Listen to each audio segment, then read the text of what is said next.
Boa tarde a todos e todas, sejam muito bem-vindos ao Café com IA, é uma iniciativa aqui do INCT Tio Diário, Instituto Nacional de Ciência e Tecnologia e Inteligência Artificial responsável para a linguística computacional, tratamento e disseminação da informação. É uma alegria, né, muito grande receber vocês aqui nesse encontro, e aí tem o objetivo de promover uma conversa qualificada, né, acessível e atual, relevante aqui no campo de IA. Hoje a gente vai ter a palestra A Fauna Brasileira de LLMs e a Importância dos Benchmarks na Era da IA Generativa, ministrada pela professora Aline Paes. A professora Aline é membro do Comitê Gestor do INCT, ela é professora da Universidade Federal Fluminense, atuando no Instituto de Computação da UFF, Federal Fluminense. Possui graduação em Ciência da Computação pela UERJ, mestrado e doutorado em Engenharia de Sistemas e Computação pela FOB, da Federal do Rio, e pós-doutorado da Federal do Rio. Né? Suas áreas de pesquisa incluem aprendizagem de máquina, aprendizado lógico e relacional, lógica probabilística, representação do conhecimento, aprendizado estatístico, relacional e programação lógica indutiva. Agradecemos, viu, muito a professora Aline aí pela presença, pela fala aqui hoje.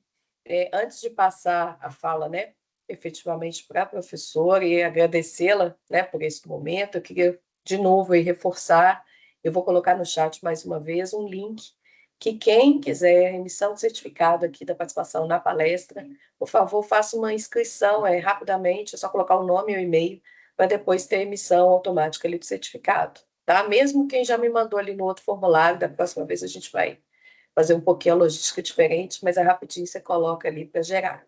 No mais, Aline, muito obrigada. Desejo uma excelente palestra e passo a palavra com você. A gente tem um momento, tá, gente, da fala aqui, da apresentação da professora. Logo depois a gente abre para perguntas, para dúvidas, para comentários. E aí todo mundo levanta a mãozinha aí, pode participar e deve participar. Obrigada, viu, Aline? Eu que agradeço o convite para participar aqui do Café com IA, né, dessa iniciativa do nosso INCT, que tem já surtido vários trabalhos, parcerias e colaborações interessantes.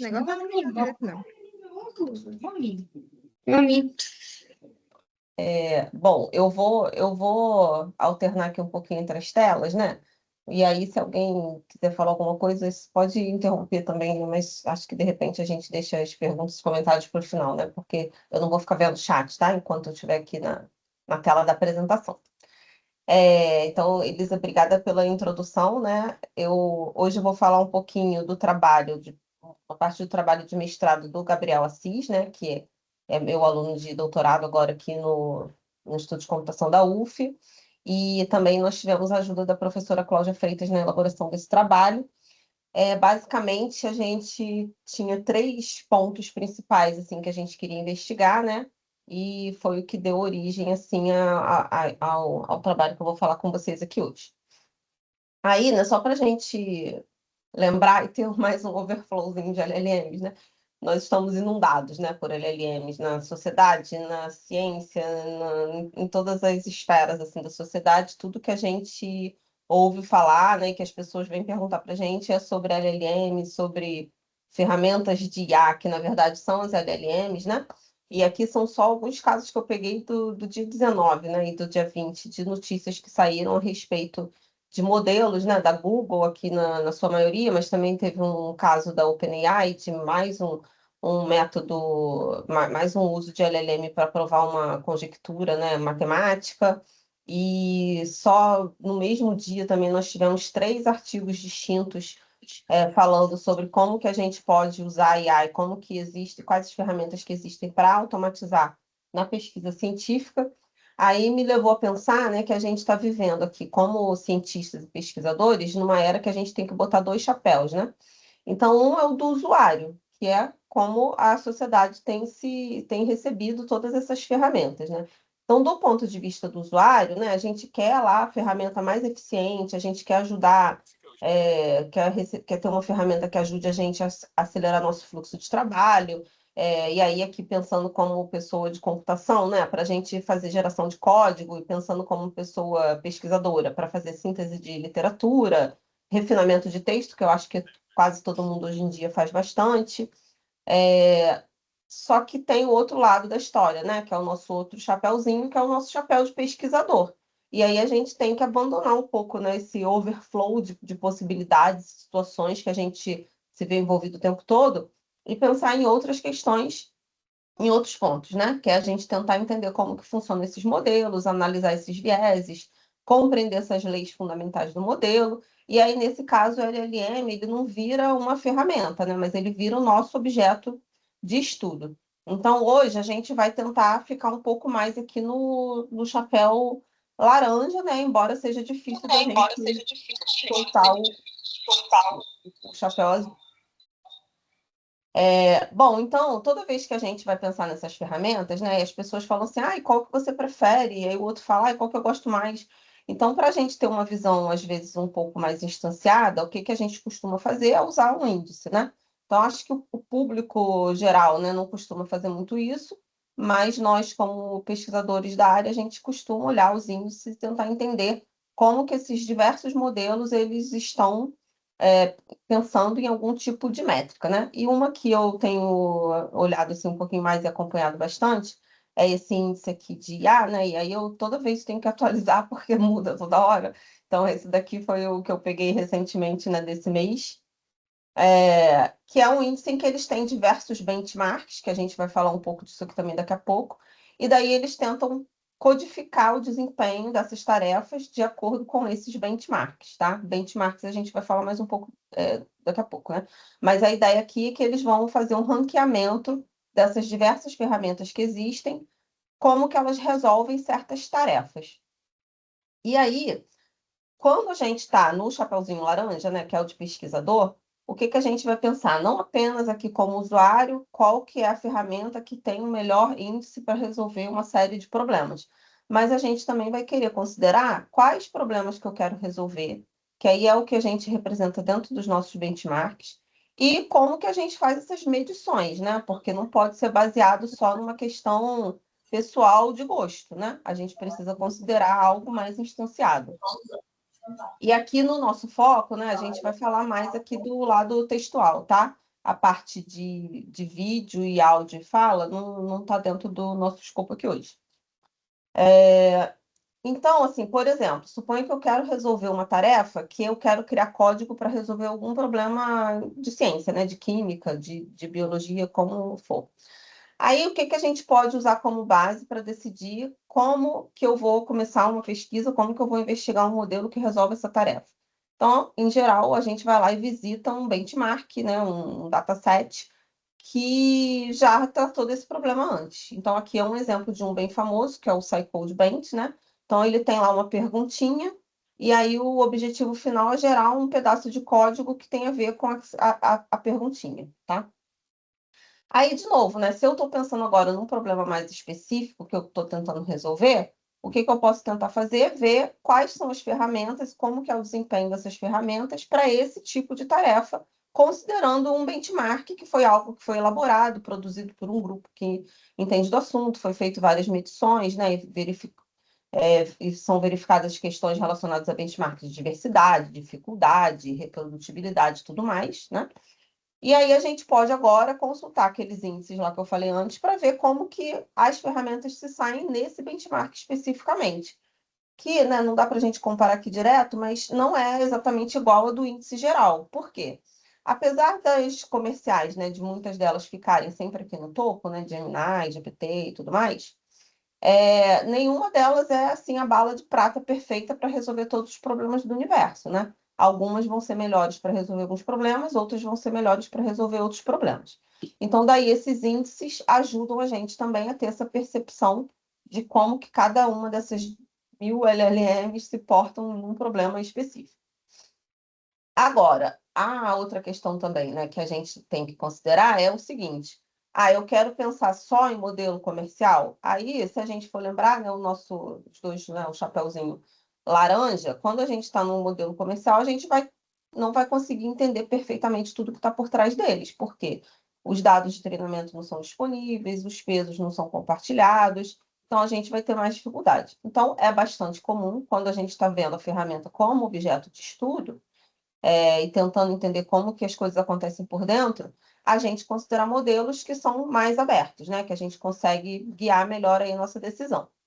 E aí, de novo, a gente pode filtrar aquele espaço de muitos modelos para, por exemplo, eu considerar só aqueles modelos que são abertos. Aí vem a nossa primeira questão aqui, né? Nosso primeiro problema que motivou a pensar nesse trabalho que eu vou falar para vocês. Dois problemas juntos que eu coloquei aqui, na verdade, né? Que é o custo e a representatividade. O custo é o quê? Às vezes você tem um modelo aberto, que é o caso aqui desse Kimi K2, que é muito bom para resolver uma certa tarefa, mas ainda assim ele pode ser um modelo muito caro. Esse daqui, por exemplo, ele tem assim, 1 trilhão, eu acho, de parâmetros, né? Então, para a gente ter um hardware que consiga executar esse tipo de modelo, ou para você pagar por API e tudo mais, você vai gastar um certo dinheiro, né? Então, o primeiro ponto que a gente precisa pensar é o seguinte: tá bom, eu tenho o melhor modelo de todos, mas agora eu vou pensar, vou reduzir o escopo, né? Eu quero o melhor modelo de todos, mas que seja aberto. E aí a gente pode reduzir esse escopo mais ainda. Eu quero um modelo que eu consiga rodar na minha máquina, que eu consiga, né, ter recursos suficientes para poder executar aquele modelo, e pensando também em questões de impacto ambiental e tudo mais. A outra questão é que a gente já sabe que a maioria desses modelos não são produzidos no Brasil, né? Então a gente tem aí um problema de representatividade. Por mais que linguisticamente eles sejam muito bons, na maioria deles, em falar com a gente em português, né? Então eles entendem sintaxe, né? A gente pode ver isso. Não necessariamente eles vão entender cultura, né? Então, dependendo do problema que a gente está tentando resolver, ele vai falhar em responder uma série aí de questões e ter um certo conhecimento do que a gente está pensando em termos de Brasil, né? Então, o segundo ponto que a gente queria tratar aqui eu estou pensando agora em modelos pequenos, porque só para destacar aqui, eu sou uma pessoa pobre, então as minhas pesquisas têm que ser baratinhas. E, além disso, a gente também estava pensando nessa questão da representatividade. Como que eu posso investigar os modelos que existem para português, que foram treinados ou ajustados com dados em português, e como que eles vão se sair. Aí, o segundo ponto que a gente pensou aqui é o seguinte: então, desses benchmarks, a gente tem diversos, né, para fazer diversas coisas no mundo, né? E muitos deles, né? Então, esse aqui, por exemplo, que é o Superglue, né? Ele tenta fazer o problema dele aqui é um problema de múltipla escolha, né? De respostas, mas com múltipla escolha. A gente vai e verifica se a resposta do modelo bate com a referência. Então, eu tenho a resposta certa, eu sei o que o modelo deu, e é só fazer um matching para saber se aquilo está correspondendo. E aí, vários desses são assim, né? O MMLU também é um problema de múltipla escolha dividido em vários assuntos. Outros que são de geração assim mais ampla, né? De um textinho um pouco maior do que não seja só aqui uma classe ou uma opção que dá múltipla escolha, mas que, por exemplo, gera em código. A gente também consegue rodar o código e ver se ele funciona ou não. A gente consegue comparar esse código com alguma referência. E aí a gente vem para o segundo problema que fez, né, nos motivou aqui a investigar esse trabalho, que é o seguinte: quando a gente tem um problema de geração, não necessariamente geração aberta, né, mas que tem uma característica mais generativa, essa comparação com o que tem no benchmark e na referência se torna muito mais complicada. Por quê? Porque não é uma questão só de você ter uma resposta certa ou errada. A gente pode ter diversas respostas que ainda são corretas, né? Então, por exemplo, aqui nesse caso, né, que era a pessoa está perguntando sobre as normas da etiqueta quando está fazendo negócios no Japão. Então, a gente tem duas respostas que, em essência, estão falando mais ou menos a mesma coisa, mas elas não são idênticas. E ainda assim, a gente poderia ter uma outra resposta gerada por um LLM, que poderia também ser boa o suficiente, mas que a gente poderia ter problema aqui em fazer a comparação. Outro problema aqui que eu me deparei recentemente, que eu achei super legal também, que também tem a ver com essa geração, né, e geração aberta, é um benchmark de construir historinhas de ficção científica, né, porque eu gosto muito de ficção científica. Então, aí a pessoa tem aqui um contexto, né, e fala qual que é o estilo que vai sair lá do outro lado tem que dar, né? Então, aqui é uma história de ficção científica, o estilo tem que ser de Asimov. E aí vai ter lá um texto escrito, mas como é que a gente vai saber se isso é bom o suficiente, né? Tem uma referência, de novo, mas a qualidade ou o interesse que as pessoas vão ter em ler isso daqui pode variar bastante, né? Então, aí a gente tem essa questão da comparação entre o discriminativo e o generativo. E esse aqui é um outro problema também que a gente trabalhou recentemente, né? Que a gente quer gerar um comentário a partir de um fato relevante. Então, esse comentário que é gerado, a gente precisa saber quem é que é o usuário que vai receber esse fato e como que ele avaliaria essa qualidade. Então, se for uma pessoa que quer ver mais o que está escrito, ela vai tentar ver as características linguísticas. Mas se for uma pessoa mais do domínio financeiro, ela vai tentar ver como que esse texto pode ajudá-la. Como que essas informações aqui estão bem dispostas, está correto, está errado, tudo mais. Então, de novo, a gente tem um problema difícil de avaliar, porque por mais que existam textos escritos por humanos, é difícil da gente medir a qualidade disso. Mesmo tendo a referência, a gente pode ter diferentes respostas que são boas o suficiente. Aí isso leva a gente aqui para um terceiro problema, que na verdade está juntando um pouco das duas coisas, né? Como que a gente está olhando esses benchmarks em português, né? Então, existem diferentes benchmarks, a gente tem muito dataset que a comunidade gera, mas falta-se um pouco de organização. Esse caso aqui do Poeta V2 é um caso que está bem organizadinho, mas se a gente for olhar as categorias, vai muito mais para o lado discriminativo do que para esse generativo que a gente estava conversando. E a outra coisa que tem aqui de interessante da gente observar é que boa parte dessas tarefas que estão aqui são traduzidas. O que não é um caso assim para todos os problemas, né? Em algumas situações está tudo bem ser traduzido, você ainda vai conseguir medir várias coisas, mas existem algumas situações em que, se a gente fizer a tradução, a gente vai perder muito do que a gente quer medir. Então, eu vou mostrar aqui para vocês alguns exemplos. Então, ó, um exemplo é quando a gente usa uma expressão idiomática, né, que é algo muito da cultura daquele lugar. Então, por exemplo, essa expressão, né, kick the bucket, significa que a pessoa morreu, né? Se a gente for traduzir isso aqui literalmente, e vai virar isso aqui meio que chutar o balde, para a gente é uma expressão idiomática que quer dizer outra coisa totalmente diferente. Então, uma tradução literal aqui, descolada da cultura, já não serviria. Outro caso aqui, o probleminha que eu estou trabalhando de lógica, quando eu tentei fazer essa tradução, ele traduziu aqui a number of cats, né, que para inglês está tudo bem, ele traduziu como um número de gatos, são animais. A gente não fala dessa forma, né? Então ficou esquisito assim o jeito de falar, esse número de gatos, né? Alguns gatos seria mais interessante da gente ter aqui essa tradução. A outra questão, né, que alguns dos benchmarks que são traduzidos, por mais que a gente tenha evoluído bastante em tradução automática, ainda tem aqui algumas questões que aparecem, né? Então, por exemplo, esse benchmark aqui, que é do modelo treinado em português, que é tucano, tem uma frase aqui dele que tem assim, né? O Wang ganha $12 por hora para fazer babá. A gente não fala desse jeito, né? E a gente tem pouca gente aqui no Brasil chamada Wang, né? Então, se você fosse usar esse benchmark para medir coisas que têm a ver com o nosso país, né, também poderia ter aqui alguma dificuldade. Porque essa tradução aqui, por exemplo, não ficou muito boa. Então, tudo isso fez a gente fazer uma investigação dos modelos que existem para português e dos modelos pequenos, né? Lembrando que eu sou uma pessoa pobre, pensando nas características generativas, porque a maioria dos benchmarks eles exploram a parte discriminativa, e além disso a gente queria focar na língua portuguesa, né? Pensando então nesses três problemas. Então, a gente elaborou esse artigo e quando nós começamos a investigar quais os modelos que existiam para português, a gente percebeu que tinha uma tendência de todo mundo dar o nome de um animal. Então, por isso que a gente chamou aqui da fauna brasileira de LLMs, né? Não vou falar de fauna, mas o nome dos modelos são todos de animais da gente. Então, virou essa fauna brasileira de LLM. Então, a gente tem boto, tucano, sabiá, bode, periquito. E aí, a gente fez essa brincadeirinha aqui com o nome. Mas o nosso foco aqui são esses três pontos, né? Como que a gente faz as medidas, quais são os datasets que existem, pensando em termos generativos e como que a gente avalia isso, e considerando modelos que estejam em português, sendo eles treinados do zero ou ajustados, a gente não fez essa diferenciação, e modelos pequenos. Aí, no primeiro ponto, a gente fez essa investigação, né? Que modelos que existem. E aí eu já adianto para vocês que isso aqui já está incompleto, porque recentemente, né, tem a versão 2 de um modelo chamado Tucano, que não apareceu aqui, né? Na época que a gente fez essa figura, não tinha. Mas um ponto interessante aqui é que a gente tem muitos modelos, né? A gente tem vários modelos aqui que foram treinados, ajustados e que as pessoas muito generosamente deixam disponíveis a maioria deles, né, para a gente usar de forma aberta.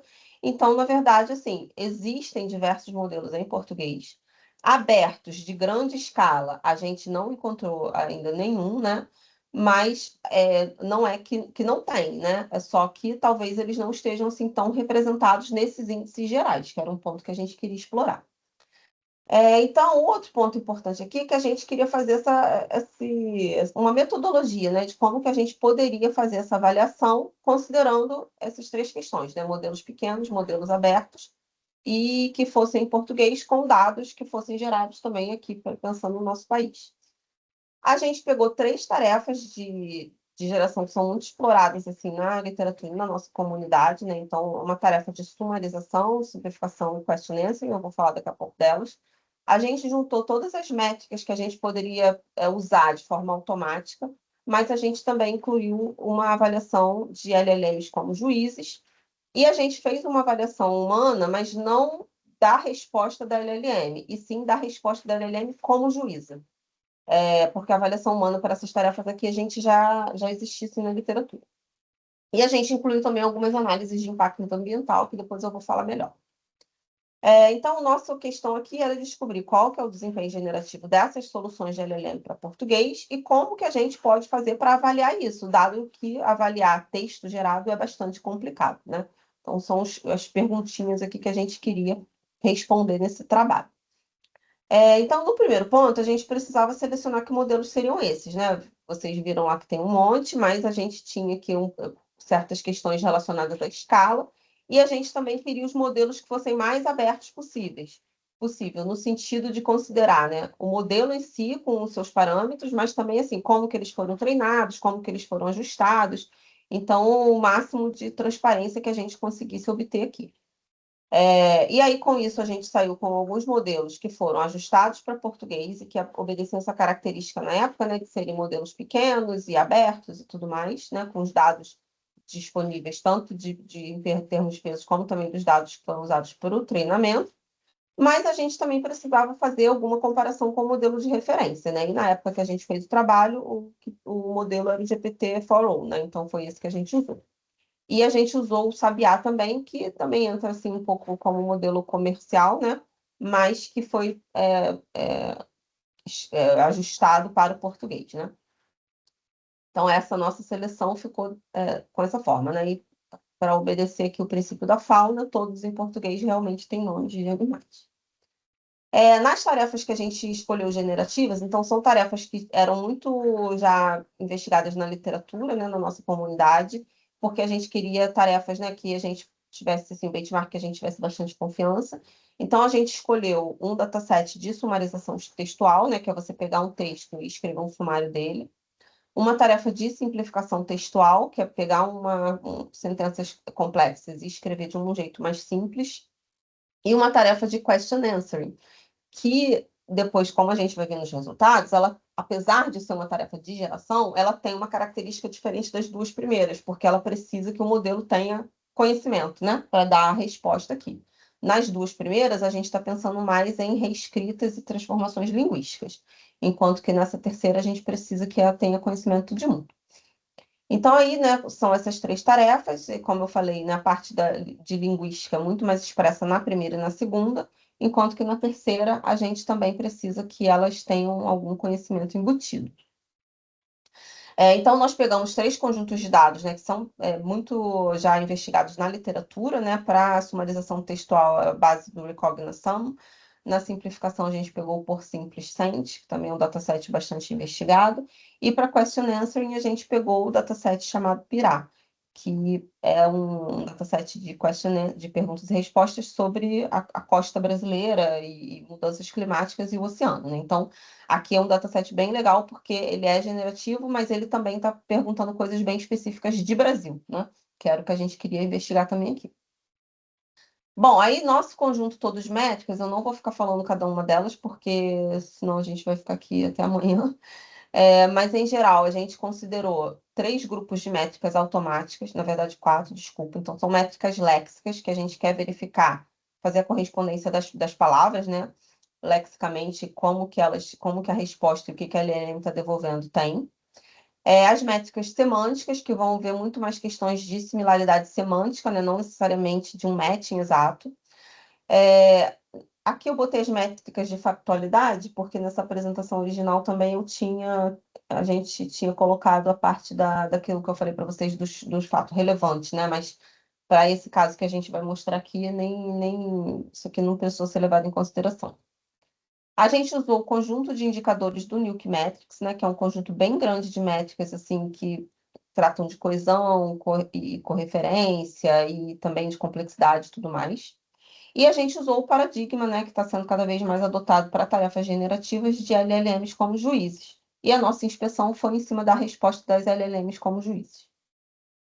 Aí, basicamente, aqui, né, eu vou falar bem rapidinho, mas não vou explicar as métricas, não, tá? Nas métricas léxicas, a gente tem o F1 Score, que na verdade vai tentar ver como que as palavras estão aparecendo, tanto no texto de referência como na resposta. O Blue também, que é bastante usado, né? Apesar de ter vários problemas aí com ele, mas como uma métrica léxica, ele também funciona bem direitinho. Ruge também, que é uma métrica de verificação de palavras, né? A parte léxica, o que tem na referência, o que foi gerado. Aí a gente tem a métrica léxica também, que é o Meteor, que a gente também, que também é basicamente para a gente fazer verificação de pedaços, né? De extratos de palavras que aparecem na referência e na resposta. E para a simplificação tem uma métrica que se chama SARI, que ela é específica para ver se a gente tem palavras muito complexas, se você tirou informação, se você colocou informação. Então, ela é usada especificamente para a simplificação. Nas semânticas, a gente usou o BERT Score para verificar se semanticamente as respostas têm alguma relação entre elas, né? Como que elas são próximas ou distantes. E aí a gente também pegou métricas semânticas que eram específicas para os problemas em particular, né? Então, para a sumarização, por exemplo, a gente usou o Blanc, que é uma métrica bastante usada também para a sumarização, em que ela tenta ver se aquilo que está dentro do sumário, de fato, estava embutido lá no texto original. E os indicadores do Newk Metrics, como são muitos, a gente tem os 200 indicadores lá, o que a gente fez foi colocar isso num espaço vetorial e fazer uma distância euclidiana entre o que o texto de referência apontava e o que o texto de resposta dava. E aí o paradigma de LLM como juízes, o que a gente fez aqui? A gente seguiu o framework do GEVAL, então as respostas eram dadas na escala Likert, e aí a gente fez da seguinte forma, a gente pegou como que essas tarefas, como que esses benchmarks foram avaliados qualitativamente na literatura, e as mesmas perguntas usadas lá a gente tentou colocar aqui nas LLMs.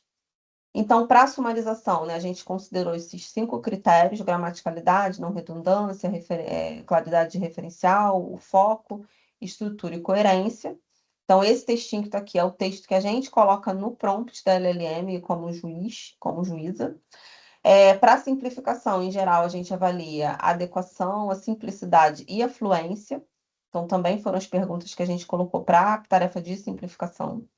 E para o question answering, a gente quer saber se a resposta está totalmente incorreta, se ela tem algum grau de similaridade com a referência, se ela tem algum alinhamento com a referência, se ela está mais ou menos correta ou se ela está totalmente correta. Então, é como se fosse a qualidade, como isso daqui está medindo a qualidade da resposta que é dada, né, nesses diferentes graus, né? Então, o primeiro, se ela é completamente correta, e o último, se ela pode ser considerada como totalmente correta. E na avaliação humana, o que a gente fez foi a gente brincou aqui, né? O Gabriel inventou aqui esse termo, de usar o humano como desembargador. Por quê? A gente tem a juíza e a gente quer julgar o que a juíza está falando. Então, aqui a gente fez a inspeção da resposta das LLMs como juízas. E a gente não fez a avaliação humana das respostas originais que as LLMs dão, né? Porque seria um trabalho bem grandinho para a gente fazer isso. Então, a partir da resposta das juízas, a gente tinha essa avaliação aqui com 3 pessoas para a gente poder julgar se a gente concordava, discordava e, vendo o textinho que elas escreveram, se aquilo fazia algum sentido. Então, a gente avaliou, né, os modelos que eu falei antes com vocês. A gente usou uma configuração de zero shot, porque senão eu entrasse no few shot, a gente teria outras questões para serem investigadas, né? Quantos são, e aí aumenta a nossa janela de contexto, né, e tudo mais. E aí o resumo aqui das métricas que a gente considerou, né? E também a gente mediu o impacto de carbono, né? O equivalente, e o tempo de inferência também, por conta dessas questões de transparência. Aí, enfim, né, a gente implantou esses modelos aqui nas nossas máquinas que nós tínhamos disponíveis no momento. Aqui são os hiperparâmetros que a gente considerou, e a LLM como juiz foi o GPT, né? Porque na época era o que a gente tinha mais como referência. Hoje em dia talvez eu usasse outros. Aí aqui os resultados que a gente obteve, que eu acho que é a parte que eu, pelo menos, não achava que ia acontecer, mas né, foi o que aconteceu no nosso resultado. Então, para as duas tarefas que têm muito a ver com reescrita linguística, que é essa primeira aqui, a sumarização, e para a outra que vai ter um resultado similar, que é a simplificação, como era de se esperar, isso a gente esperava, tá? Os modelos comerciais, eles ficaram melhores, né? Aqui eles aparecem aqui do lado de fora, porque a gente não tem como medir tempo de forma fidedigna, né? Porque como a gente acessa via API, não faz muito sentido medir tempo. Então a gente deixou eles aqui voando um pouquinho, né? Mas aqui é o pedaço onde eles têm o desempenho, né? Então pode ver que eles estão bem acima ainda dos modelos abertos, né?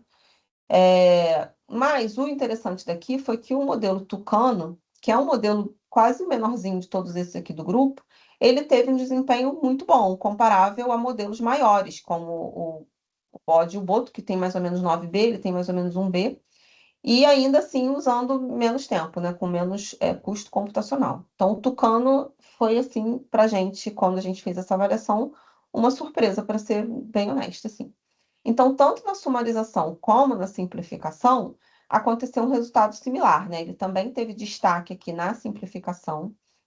O outro modelo, que é o periquito, que também é um modelo pequeno, ele se mostrou bom também, bastante bom na tarefa, na métrica SARI, né? Que é uma métrica específica de simplificação. E, de novo, né? Os comerciais ficaram aqui voando aqui no valor mais alto, né? Mas o legal que a gente viu aqui foi realmente esse desempenho do Tucano como um modelo pequeno, mas um modelo muito bom para tarefas de reescrita linguística. Agora, quando a gente vai para question answering, aí o tamanho do modelo fez aqui pagou aqui o preço, né? Porque o modelo, que é um pouco maior, foi o que teve um resultado melhor. E por que que a gente entendeu isso, né? Porque, na verdade, ele foi exposto a mais conhecimento, né? Já que ele tem mais parâmetros, foi treinado com mais dados e tudo mais.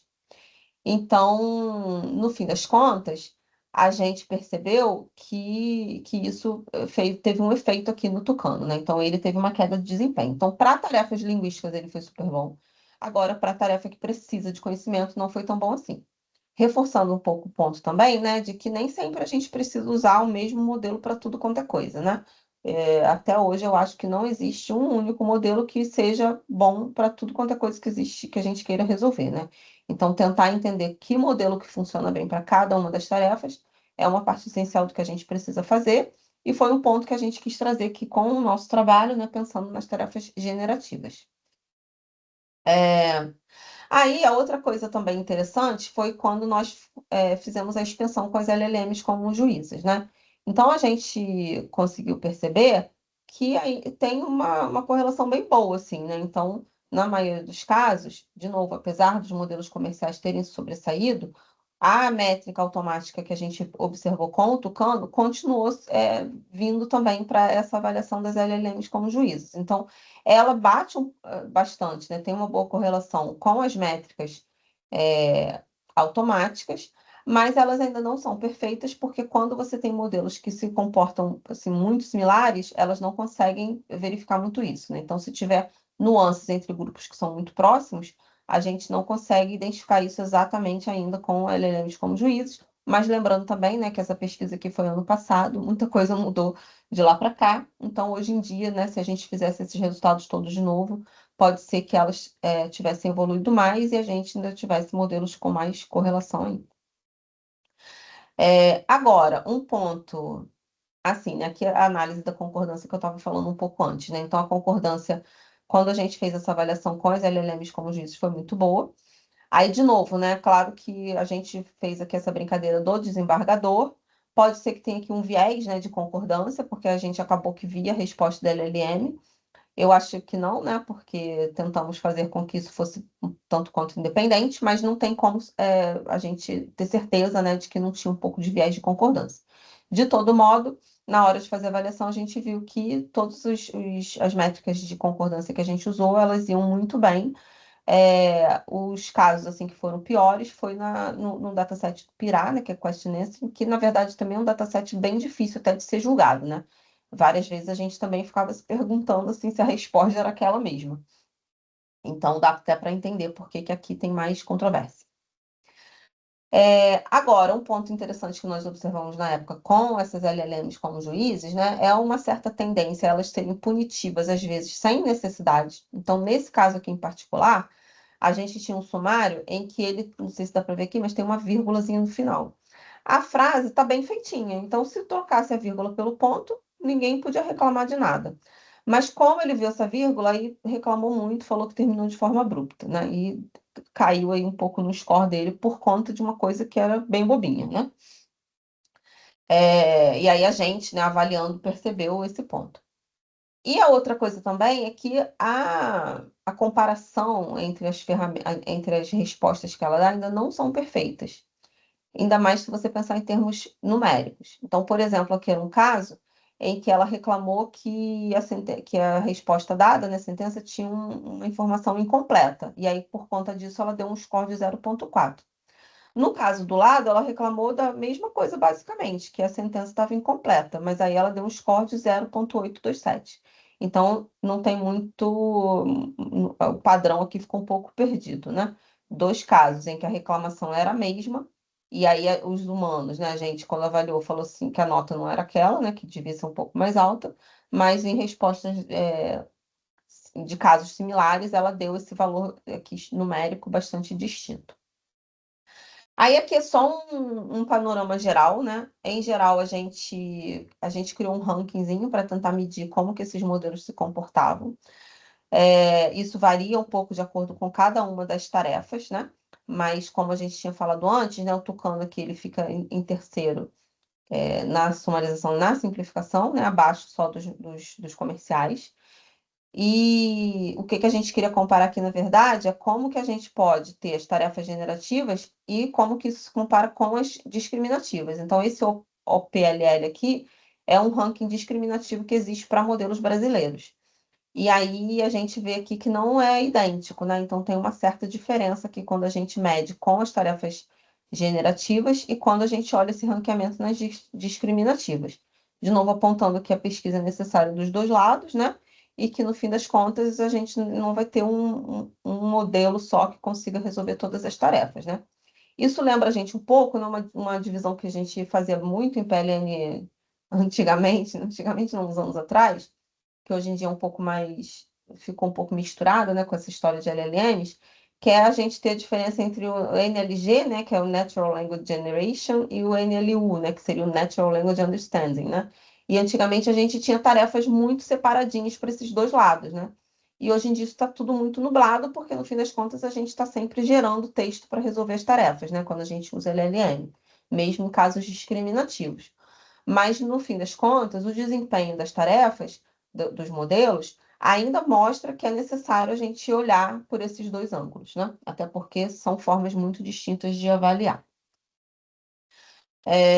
Bom, aí outro ponto aqui, né, que a gente quer destacar, né, que essas métricas automáticas, a gente consegue fazer uma distinção de grão, assim, mais grosso, né? Então, grandes grupos a gente consegue fazer uma distinção, mas quando a gente tem umas diferenças mais sutis, né, modelos que às vezes são muito próximos, mas que se diferenciam por pequenos detalhes, elas não são tão boas assim de recuperar, né, as métricas automáticas.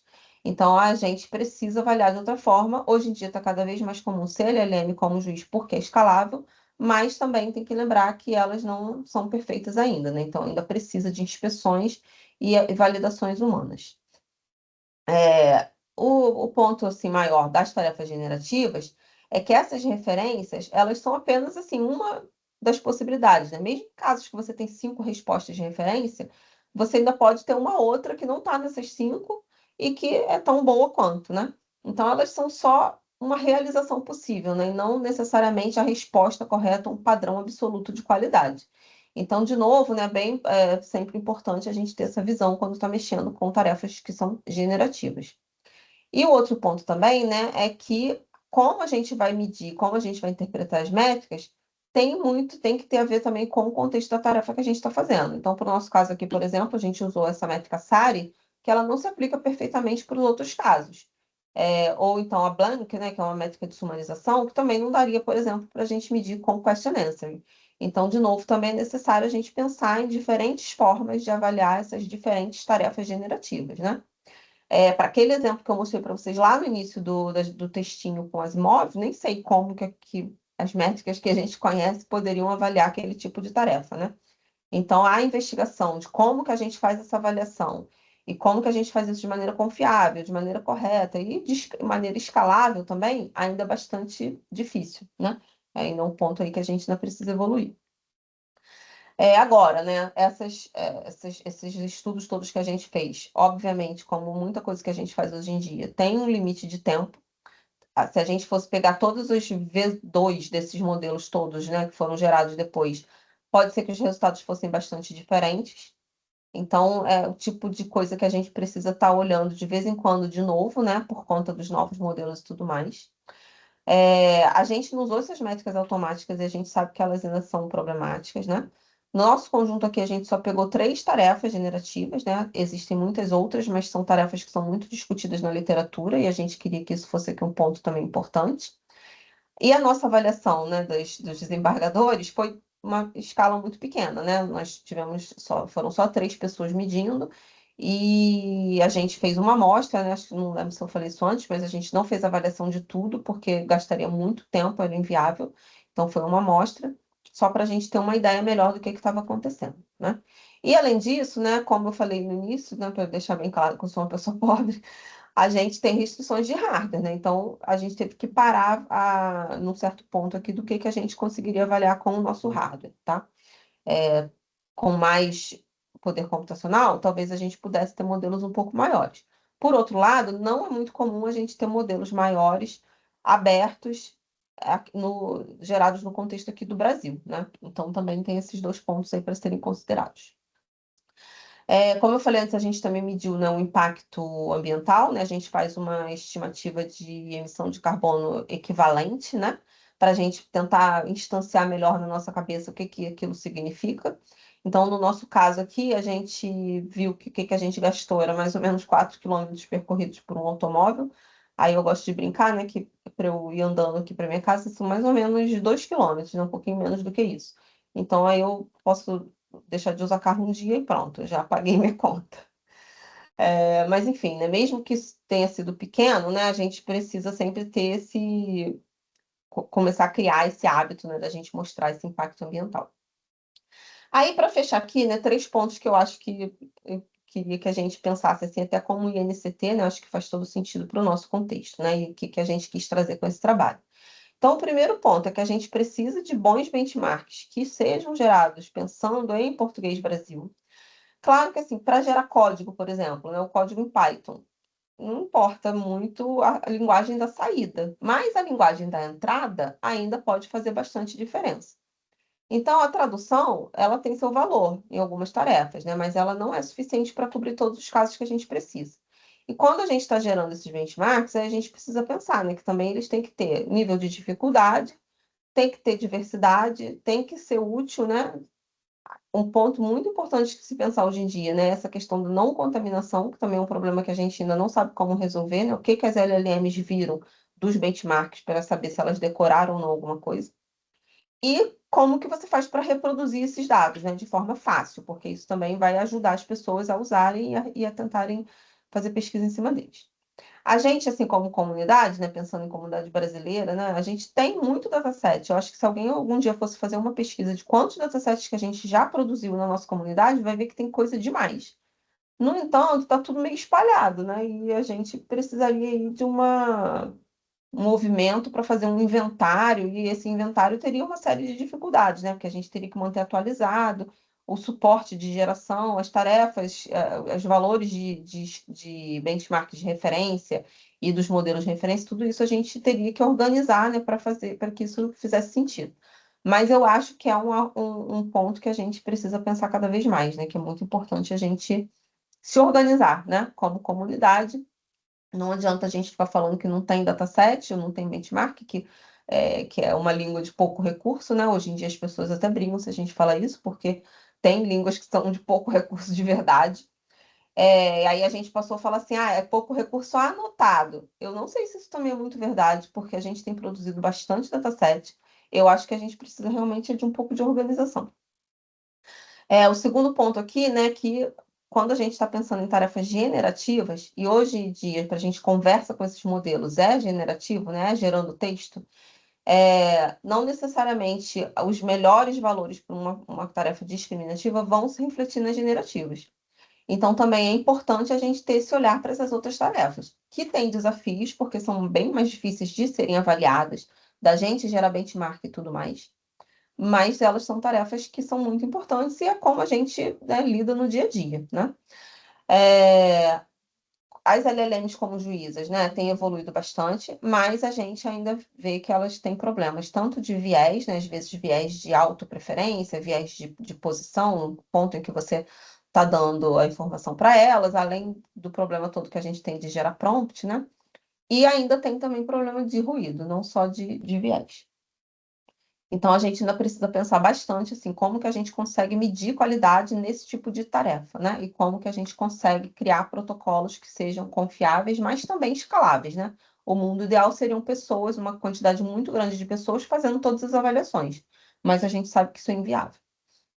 E o terceiro ponto aqui, né, é essa questão dos modelos pequenos que a gente considerou, né? E aí e da diferença que deu nos resultados até entre eles, né? Então, esses modelos que a gente costuma usar, né? Aqui eu só fiz uma brincadeirinha, eles sabem de muita coisa, né?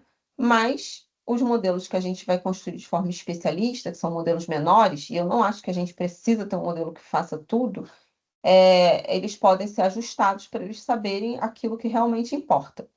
Agora, a gente fazer esse ajuste não é trivial, né? A gente ficou por muito tempo fazendo fine tuning, achando que esse problema estava resolvido, mas a gente fazer ajuste de modelos decoder, né, de forma eficiente, considerando como que a gente apresenta os dados para esse modelo, ainda ainda tem assim uma série de questões e desafios que precisam ser resolvidos, né?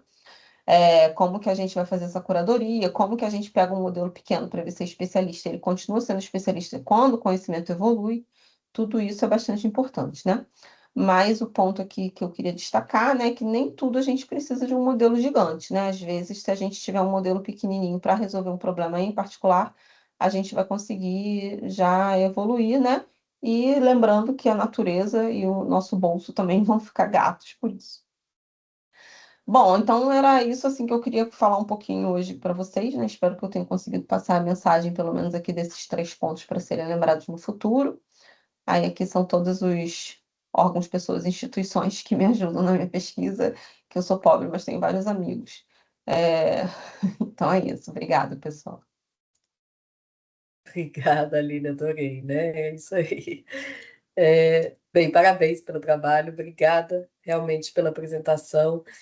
Pela questão aqui do tempo, eu já vou logo abrir aqui para a pergunta. Eu acho que a gente tem tempo aí, pelo menos umas 2 perguntas. Eu vi, foram várias pessoas aqui em termos de comentários, viu, Aline? Mas, por favor, levante a mãozinha, gente, quem gostaria de fazer uma pergunta diretamente aqui para a professora. Eu posso até ler uma, mas vamos ter a Serufo, que mandou mais de uma, quer perguntar alguma diretamente. O Joaquim também levantou.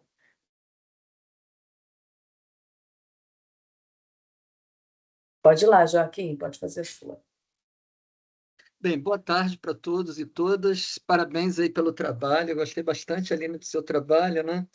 E assim, a gente está envolvido e a gente está aí, vamos dizer, sufocados por todas essas inteligências artificiais, né? Logicamente, todos usando, né? Mas assim, eu acho que o fundamental foi o seu método, assim, de avaliação, né? Você ter um método de avaliação de LLM, entendeu? Porque as pessoas estão usando, assim, totalmente loucos, aí uns falam que uma é boa, outra é ruim. Ah, não, essa aqui é boa para o Python, essa aqui é boa para referência, entendeu? Então, assim, o meio acadêmico, ele está totalmente assim. E tem gente que fala assim, não é bom para nada, isso aí é um atraso, e aí tem questões aí até ideológicas, né? Então, acho que esse método aí que eu acho importante, né? E nesse sentido, até outras perguntas de outros colegas aí falam justamente sobre o método, né? Porque eu acho que essa reprodução do método, é, eu acho que isso vai ser um aprendizado também, né? Então, por exemplo, eu trabalho na saúde na Fiocruz. Pô, qual é a LLM boa para a saúde, que dá boas respostas, que o Ministério da Saúde pode usar? E para a gente fazer avaliação com Python, para a gente, por exemplo, eu estou fazendo uma avaliação de sites de saúde no Brasil. Então, a gente está usando um padrão. Poxa, mas a gente consegue buscar, vamos dizer, abrir o site e não fazer uma avaliação manual. Então, assim, surge assim, N perguntas, né? Então, minha pergunta realmente é sobre o método, né? Esse método, ele é novo, ele foi construído, ou você foi aprendendo? Me fala um pouquinho mais sobre esse método, por favor. Falo, bom, tem vários pontos aí, né? Na verdade, assim, novo método não, a gente só juntou diferentes partes e pontas, né? A gente fez esse trabalho de investigação do que existia e tentou criar um pipeline que fizesse sentido, tá? Bom, aí, né, pensando em termos gerais, então o que eu acho que deveria ser um pipeline seria mais ou menos assim, né? Então, se você tem um problema específico, e se já existirem benchmarks sobre aquilo, mesmo que fosse em outra língua, aí dá para a gente investigar, usando, por exemplo, esses índices, quais são aqueles que se saem melhor, e você pode botar filtros, né? Então, por exemplo, eu só quero modelo aberto, aí dá para você filtrar só para modelos abertos, e aí ele vai te mostrando o desempenho de acordo com essas restrições que você pode colocar, né? Para escolher esses modelos em gerais. No nosso caso, como a gente estava mais interessado nas LLMs do que nas tarefas, né? É difícil falar isso porque não é exatamente isso, né? Mas o nosso objeto de investigação era muito mais as LLMs e o desempenho delas do que a tarefa especificamente. Então, por exemplo, se a gente fosse fazer só sumarização, aí eu teria que ter outros datasets de sumarização, aí eu poderia investigar mais quais são as LLMs que são específicas, que são melhores para sumarização. Mas aqui o nosso escopo, né, o nosso espaço de busca começou com as LLMs. Então, para o nosso caso, a gente fez as restrições do ponto de vista das LLMs, né, que fossem pequenas, abertas e ajustadas para português, ou treinadas do zero para português. E aí, a outra parte são as avaliações, né? Então, daí a gente tem as LLMs, aí a gente pensou nas tarefas generativas, ou seja, eu quero que do outro lado saia um texto. Isso também é meio complicado de falar hoje em dia, porque vai sair texto de toda forma, mas o que eu quero dizer aqui é que não é uma classe, né? Eu não estou falando assim, toma, dá esse texto, aqui é positivo ou negativo. Eu quero que seja gerado um texto a partir de uma certa entrada. Então, esse era o nosso segundo ponto, né? Daí a gente escolheu essas três tarefas que são muito disputadas na literatura, né? Muito investigadas. E aí, depois disso, a gente foi pensar nas métricas, porque quais são as métricas adequadas para essas tarefas, né? Daí a gente pegou esses três grupos, né? Léxico, porque daí você faz uma referência do que está escrito, basicamente. Semântico, né? Daí a gente vai tentar ver se está falando uma mesma coisa de um jeito um pouquinho diferente. E no trabalho que eu não falei aqui, né, que é da geração de comentários financeiros, a gente também considerou métricas de factualidade, que é um pouco para tentar medir se tem alucinação. Tem métricas também que já fazem isso, né, apesar de terem seus problemas. E aí a parte das LLMs como juízes é porque daí a gente, em geral, quando a pessoa faz, por exemplo, um dataset de sumarização, ela faz o desempenho com as métricas automáticas, elas têm vários problemas, então você precisa fazer uma avaliação humana. Então, meio que as LLMs como juízes, ela ficou no lugar dessa avaliação humana. Só que, de novo, né, uma LLM, então como a gente vai confiar? Aí a gente fez essa segunda parte do estudo, né, que a gente fez o desembargador, né? Então a gente julgou a resposta das LLMs como juízes, né? E aí como que a gente fez isso? A gente pegou a mesma forma que a avaliação humana é conduzida para esses problemas e a gente embutiu isso no prompt para a LLM dar uma resposta para a gente, né? E aí, a partir dessa resposta da LLM, é que a gente fez o julgamento. Então, o padrão foi meio que isso. Todos esses pontos, eles são usados na literatura, né? A gente só construiu esse pipeline, né? Então, o conjunto de métricas automáticas, o conjunto de avaliação que seria a humana, né, mas a qualitativa, a gente usou as LLMs com juízas, e por fim a gente quis investigar o que essas LLMs com juízas estavam falando. Mas a ideia, em geral, é ser um pouco essa. Tá certo, obrigado, hein? Obrigada, Aline. Marcos? É mais um comentário do que uma pergunta. Primeiro, para parabenizar a Aline aí por ser a pioneira nessa iniciativa aí do INCT, né? Da coragem dela, mas assim, a gente sabia que ela era a pessoa certa para fazer isso. Então, obrigado, Aline. Ah, então, assim, os pontos que você colocou no final, né? Quer dizer, como alguém que faz benchmark também, eu sei as dores todas que você passou com isso aqui, então isso aqui é um senhor trabalho, tem muita gente que não tem a menor ideia de quanto trabalho é isso aqui, tá? Então, de novo, parabéns. E queria só colocar, assim, que os 3 pontos que você colocou são extremamente importantes para o INCT como um todo, né? Agora, colocando meu chapéu de coordenador do INCT, eu acho que são pontos que a gente tem que trabalhar, né? Então, por exemplo, em relação ao repositório de artefatos, de recursos, eu estou falando com a Adriana e com o Tiago Torrent, que são da linha de, de, de, de, de- de recursos para pensar sobre um subprojeto dentro do INCT sobre isso, que eu acho que é uma grande contribuição que o INCT pode ter, além das outras, né? Mas isso já é uma bem concreta que a gente pode trabalhar. E só deixar claro que isso aqui foi o primeiro, né? O grande sucesso aqui, quase 50 pessoas. Eu fiquei impressionado. Primeiro trabalho bom, assim, parabenizar também a Elisa e o Marcos, toda a parte o pessoal de comunicação, por organizarem isso aqui. Acho que a iniciativa é muito legal, porque o INZT é justamente sobre saber o que, é que as pessoas estão fazendo para que a gente possa colaborar, né? Essa foi a promessa que a gente fez para o CNPq, de que a gente ia deixar de ser um conjunto de laboratórios trabalhando isoladamente e a gente ia formar realmente uma rede de verdade. Então, essa iniciativa aqui vem nesse sentido e é muito, muito importante. E já deixar claro que a gente já está procurando os próximos aqui, né? Já tem nomes na cabeça, então se você receber um convite aqui em breve, não fique surpreso, não. Acho que é mais isso. Obrigado aí, viu, Ale? Legal, eu que agradeço. Eu acho que se a gente conseguir ter esse inventário, né, e conseguir criar uma força-tarefa para ele ficar sempre atualizado, eu acho que vai ser sensacional, assim, para a pesquisa brasileira, porque a gente vai nos congressos e a gente vê que as pessoas, né, têm muitos datasets disponíveis e tudo mais, mas fica, assim, tudo espalhado, né? Então, na hora que você precisa descobrir onde está, é um grande problema, né? E daí a gente fica, né, repetindo, português é uma low resource language, né? E muita gente fala assim, como assim português é falado a sexta língua mais falada do mundo, como é que pode ser low resource? Aí a gente fala assim, não, é low resource porque não tem muitos dados anotados. Eu não acho que isso seja tão verdade. Eu acho que a gente já tem muitos dados anotados. Falta a gente ter um jeito de fazer isso ser conhecido, né? Falta organizar, né? Falta organizar, Exatamente. compilar. Isso é um dos objetivos que a gente colocou. Então, bom demais. Vamos em frente. Joia.